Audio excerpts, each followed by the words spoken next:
Now another lecture for the solving of problems which appeared in NET, GATE and in other competitive exams. Now I will cover the chapter Chemical Kinetics in this lecture.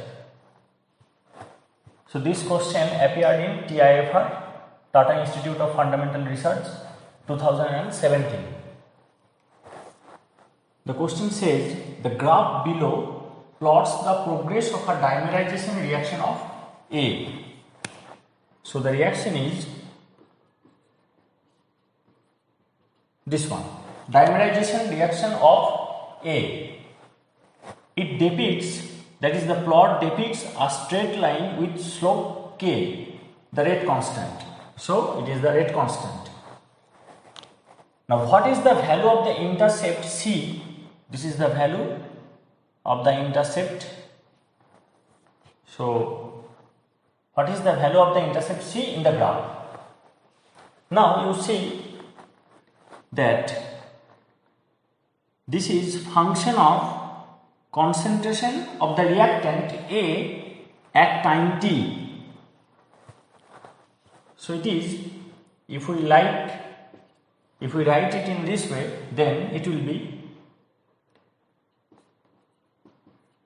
this is the initial concentration when time equal to 0, that is at the time of start, and this is,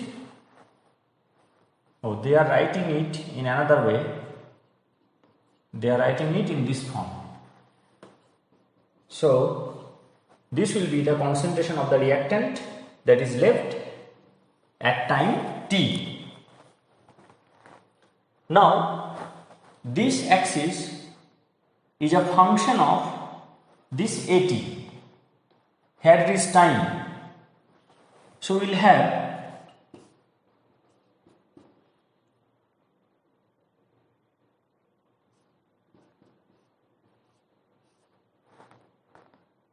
to be,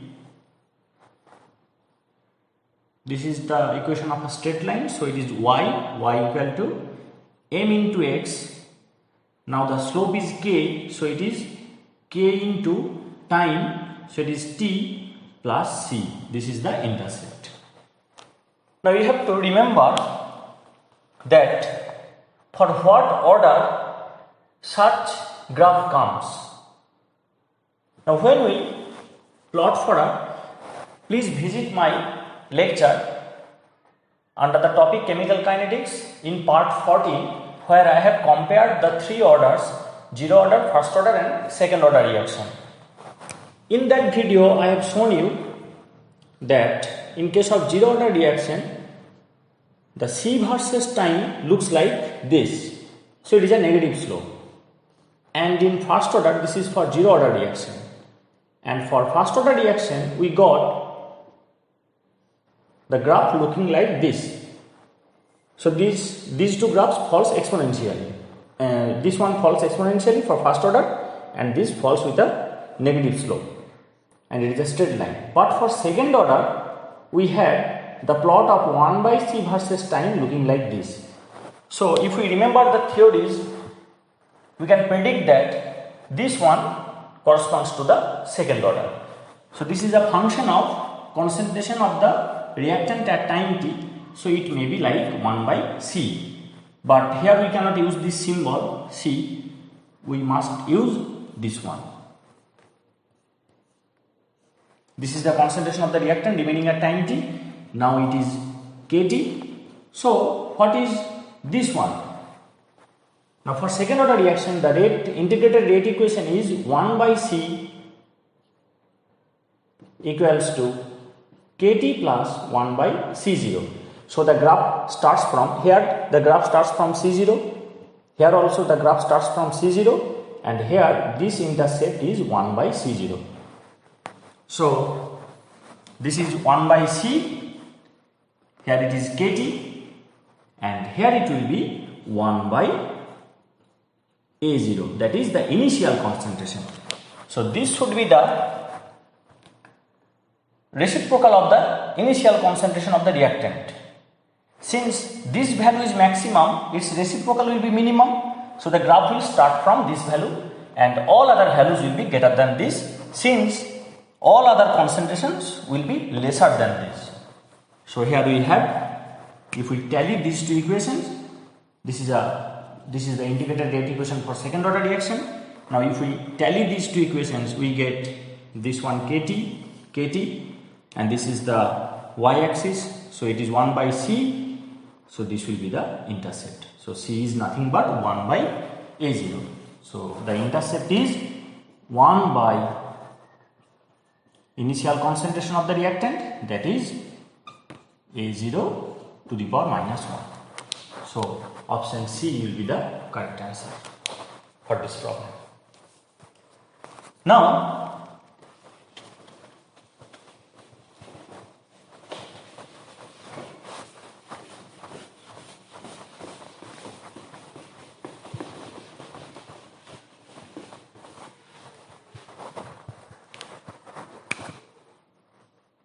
the next problem, which appeared in 2009 in GATE exam. The problem given is the half-life for the hydrolysis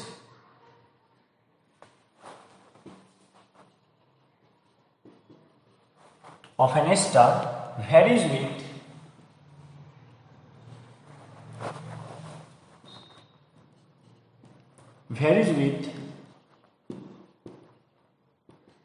the initial concentration of the reactant E0 as, so they are symbolizing ester as E, and the initial concentration versus T half is given.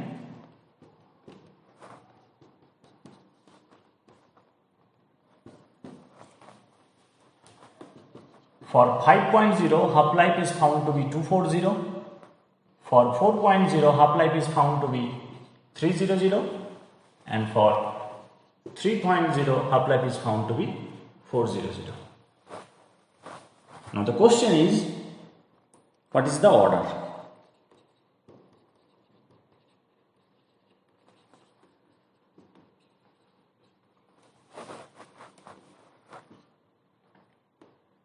Option A given 0, option B it is 1, option C it is 2, option D it is 3. Now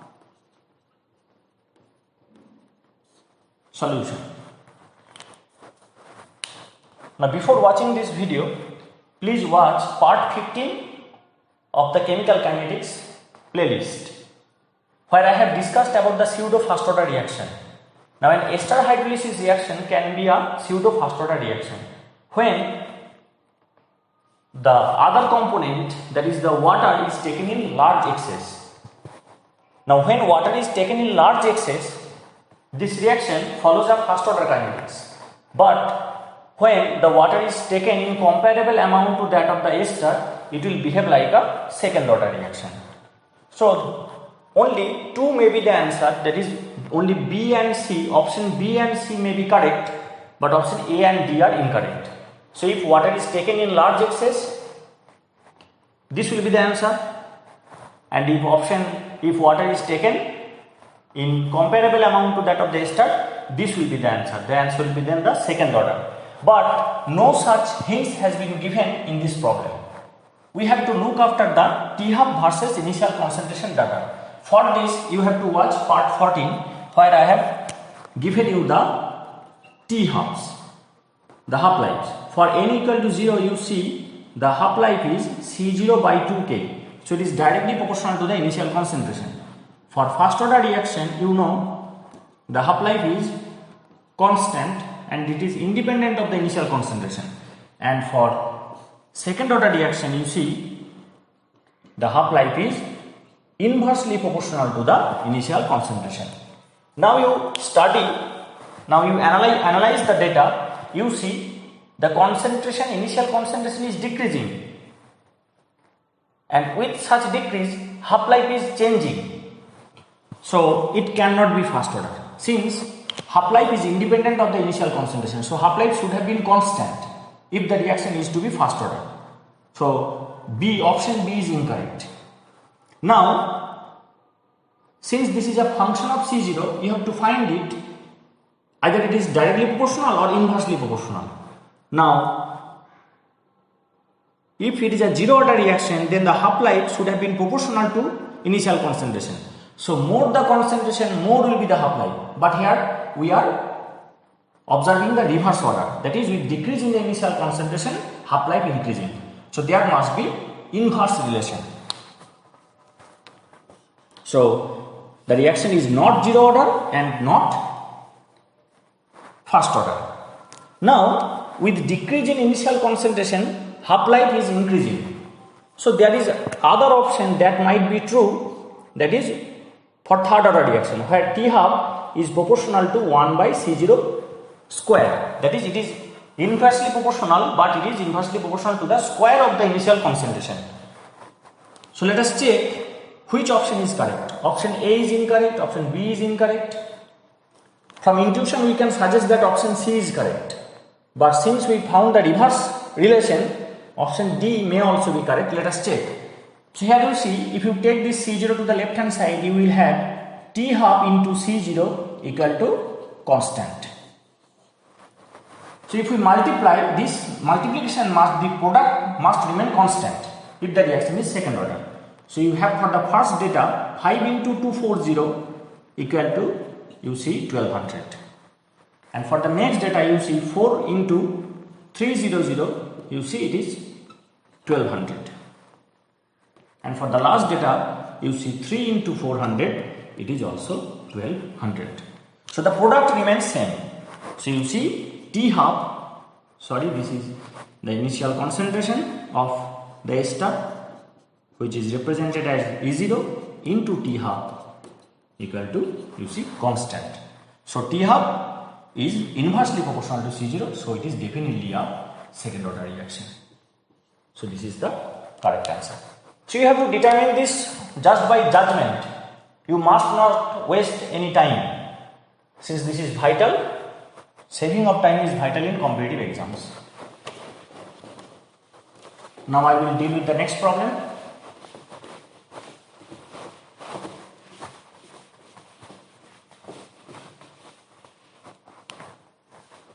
Next problem came in NET June 2016. Now it is given that half-life T half for a third order reaction 3C arrow product is option A 3 by 2k C0 square, option B 1 by k C0, option C 3 by 2k C0, and option D 2 by 3k C0 square.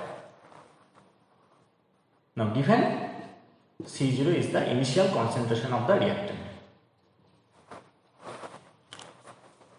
Now in competitive exam, I have told you several times, I am repeating this, that you must memorize the working formulas, so that can save your time, which is very vital in competitive exams. Now you have no time to derive this. You just remember and you identify which option is correct in such problems and you round up the bubble. But here I will show you how to solve such problems if you fail to memorize the half-life expression for third order reaction. Now one clue is that for zero order reaction you have half-life to be proportional to the initial concentration. For first order reaction the half-life is proportional to C0 to the power 0, that is, it is independent of the initial concentration. And for second order reaction T half is inversely proportional to the initial concentration. So 1, it is decreasing by unit 1. As the order is increasing, it is decreasing by unit 1. So it is 1, so directly proportional. It is 0, 1 minus 1 equal to 0. So it is independent, and it is 0 minus 1 equal to minus 1. So it is inversely proportional. Now for n equal to 3, it will be obviously t half proportional to C0 to the power minus 2. So it is t half equal to some constant by C0 square. Now let us find the option which is correct. You see this one to be 1 by C0, that is corresponding to this relation, and this one to be corresponding to this relation, that is 1 by C0, but it is second order, but the reaction given is third order. So these two options are incorrect. Option B and option C are incorrect. Now the two options left is A and D, where you see it is inversely proportional to C0 square. So you got two options. Now you have to solve the problem. Unless you solve it, unless you derive the relation, you cannot have the result, since two options are given with inversely proportional to C0 square. So let us start. I am repeating that you must memorize it, since that will save your time. So for a third order reaction, we have the rate equation, differential form of the rate equation to be minus dc dt equal to k into c cube. This is a third order reaction. Now we will rearrange. So we will have this relation. Now we will integrate. K is constant, it will come out. So it will give us c to the power minus 3 plus 1 by minus 3 plus 1 equal to kt plus I. Now it is minus minus plus, that is half 1 by c square. This minus 3 plus 2 minus 2 minus 2 into minus, it is plus 2, and c to the power minus 2, it is c square. So it is 1 by 2c square equal to k t plus I. Now when t equal to 0, we have c equal to c0. We put this in this equation, we get I equals to 1 by 2 c0 square.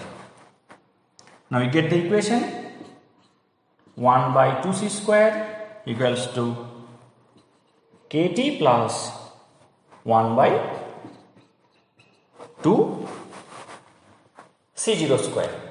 This is the integrated rate equation for third order reaction. Integrated rate equation for the third order reaction. Now we have to find the t half. Now when t equal to t half, we have c equal to c0 by 2. I put this value here. So we will have 1 by 2 into c0 square by 4. This is c square, so it will be c0 square by 4 equal to k into t half plus 1 by 2 c0 square. Now 4 will go to the numerator, 2 cancel out. So you cancel here, it will be 2. So it is 2 by c0 square equal to kt half plus 1 by 2 c0 square. Now we take this to the left hand side. So we will have 1 by c0 square to be common. It is 2 minus half. We take this to the left hand side. So it is equals to kt half. Now this is 2 minus half, so it is 3 by 2. 4 minus 1, it is 3 by 2. So it is 3 by 2 c0 square equals to k t half. Now t half equals to 3 by 2 k c0 square. This is the expression for the half life for the third order reaction. So you see, you compare one and option A and option D. It is 3 by 2 Kc0 square. It is 2 by 3 Kc0 square. So if you have to remember, if you have to memorize it, you must memorize it thoroughly, since here it is 3 by 2 and here it is 2 by 3. The option is given in such a way that you may get the wrong result. You may tick the incorrect one. So the answer is 3 by 2k C0 square. So option A is the correct answer. This is the wrong answer.